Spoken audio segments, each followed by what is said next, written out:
Hey UP Catholic, Drew here, and today I'm playing with blocks, but not just any blocks, metaphorical blocks. And they're actually really quite interesting, and here's why. Take a look at this. If I stack one block on top of another block, and stack a block on another block, and so on, simple enough. But watch what happens next when I add one more. The whole thing comes tumbling over. And sure, maybe if we get it just right, they'll stay put. But if we add another block, we run into the same problem. It's just not very stable. And I know what you're thinking. You're saying, Drew, that's great, but I'm not a 2-year-old. I don't care about the finer details of block stacking. I get it, but just hear me out. I'm sure by now you've already figured out the solution. We need to offset the blocks so that the center of gravity is like so. And voila, we've completed our stack. Granted, it's not perfect. It's a little rough around the edges and kind of unstable, but it works. But what if we want to add just one more block, a block that looks like this? Well, this creates quite a problem for our stack, and I think a lot of us would say, no thanks.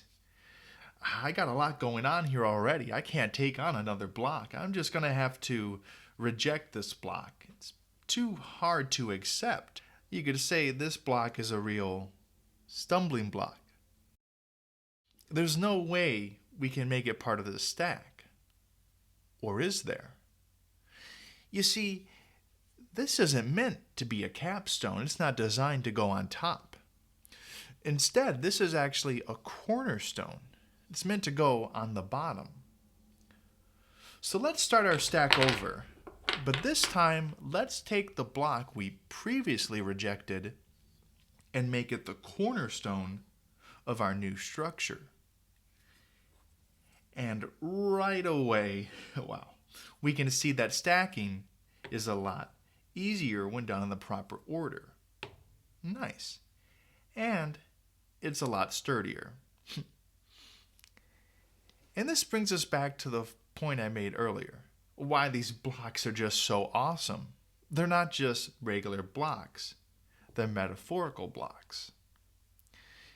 Sure, that's great, Drew, but what does it mean for me?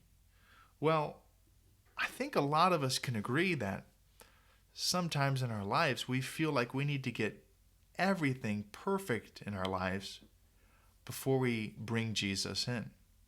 That we need to construct some perfect structure before we can take him on.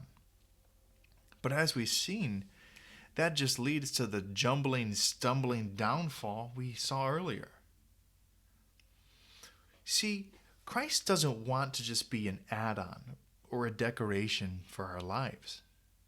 By his very nature, we need to make him the cornerstone and foundation of our lives. We need to put him first and foremost if we want to receive the stability he provides.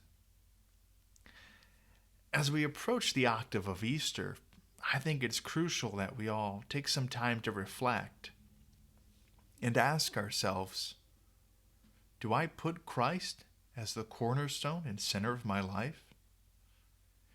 And if not, why? If he's not at the center, what is my foundation? Is it sin, pride, greed, a fault, or maybe something from the past that you feel you can't overcome? But with Christ you can. Jesus wants to heal you, support you, to be that firm foundation, the rock you can lean on. You just need to invite him in and make him your cornerstone. As always, God bless. Thanks for watching.